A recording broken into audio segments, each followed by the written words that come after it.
For our candidates, I can't tell you there's anything more important than figuring out what your theme is for your campaign. I've got John Giesecke with me from our team, our political team, here to talk about what I think is the most important thing you can do right now to put your campaign on a solid footing. What do you think?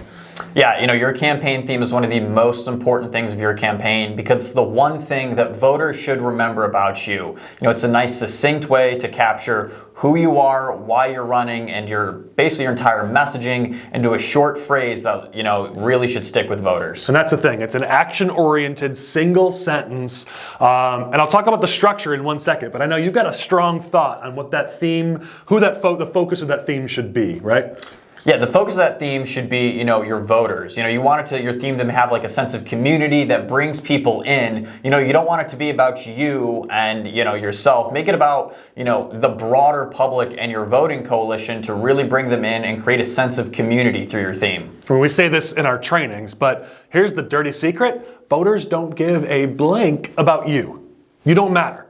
What matters is what you're going to do to make their lives better. The mistake many candidates make is they make it all about them. Here's what I do. Here's my background. Here's why I'm great. Well, guess what? You're spending all this time talking about something voters don't care about at all. The only reason to talk about yourself is to set yourself up as a credible source. Once you've done that, you no longer matter. They think you're credible, good, done. Now talk about what you're going to do for them. So I totally agree with John. The most important part of that theme is what you're going to do for the voters. Let me tell you tactically what a theme looks like, what it is. As we said, it's one sentence, action-oriented. There's actually two parts. The first part of that is the part about you, and then there's the words, who will, and then the second part is what you'll do for voters. So as an example, let's talk Trump 2016. Everyone knows what his slogan was, which was Make America Great Again. That's the second half of the theme. The first half was successful businessman and outsider who will make America great again. You can see how the first part is how we're going to define our candidate. The second part is what that candidate's going to do to make people's lives better.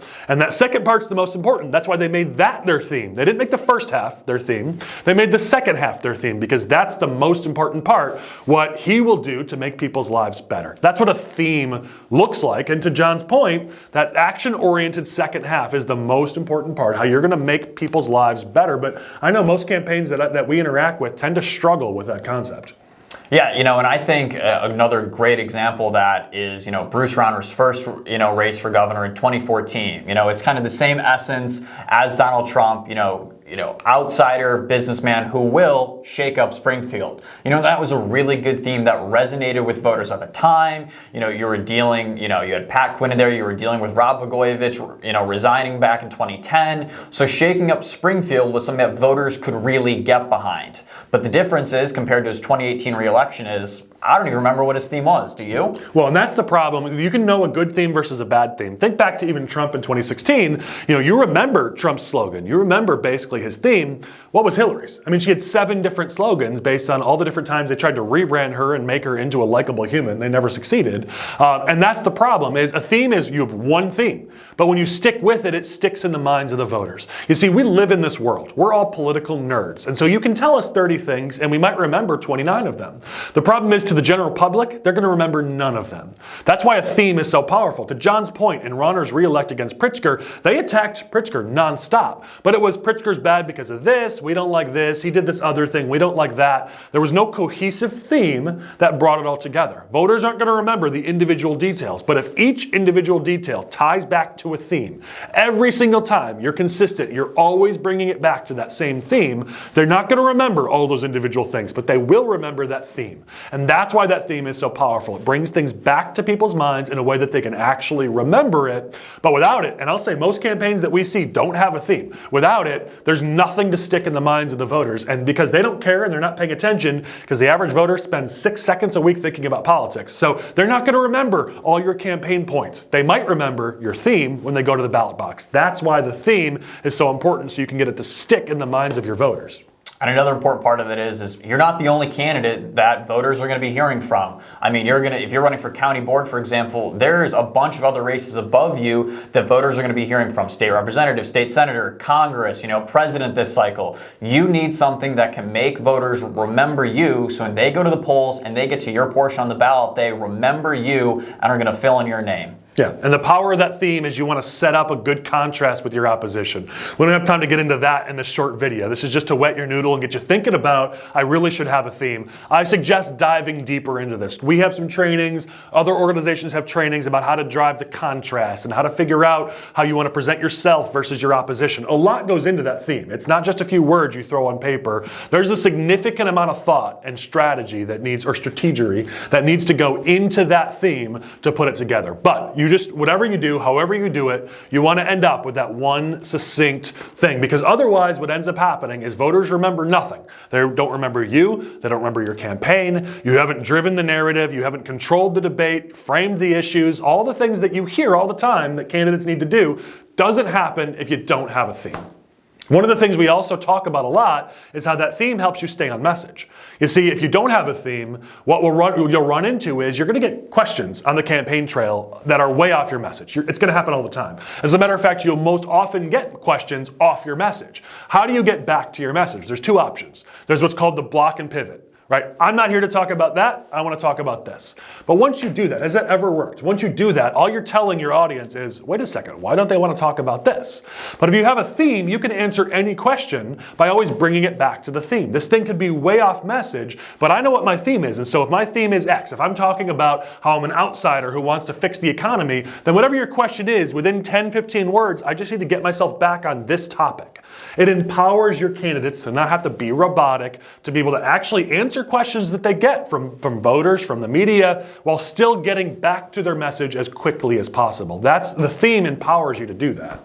I think that's really important, because the block and pivot method isn't always the most successful. I think a great recent example of this was Ron DeSantis in the first presidential debate. He'd get questions and he'd just block and pivot to his theme of, America's in decline, I'm running for president to be America's renewal. And you saw the moderators kept pressing him on, well, that's not our question. But if you take your theme and use that to tie into your answer, you're less likely to get pushback from the media and whoever's asking your question, and you can move on to another question that's about what you want to talk about. Yeah, especially if you're talking to the media or a voter, and they ask you a question and you say, I don't want to answer your question, how likely are you to get that voter support? That's why you want to have this theme that allows you to answer them, but in a way that brings it right back to what you want to talk about. There's so much value that comes with the theme. You can empower your campaign team when you have a theme. They now know, as long as we stay within this world, we can go out there and do our thing. And think about that theme. The first half says who you are. That means when you're taking photos, you know how you want to present yourself. When you're developing your branding, are we using bold fonts or cursive fonts? All that could stem from that first part of the theme.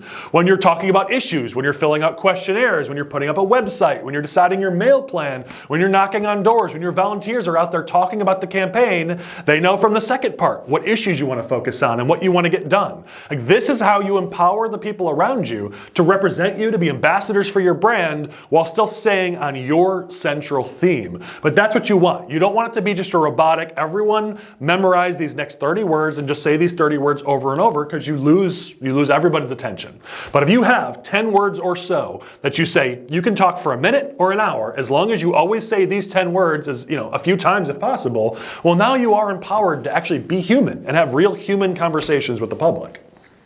Yeah, I think it's most important, and Collin touched on a great point, is voters can smell through, robotic, and, they really are looking for authenticity. So, having the ability to tie back into your theme while still being authentic means, voters are really going to resonate with that, and you're still getting your message across. I close with my final thought on this, which is, I always get a question, should I use a slogan? I'm not a huge fan of slogans because I think your name is what's on the ballot, that's your product, that's what you should use. But I've used slogans for some campaigns, there is some value.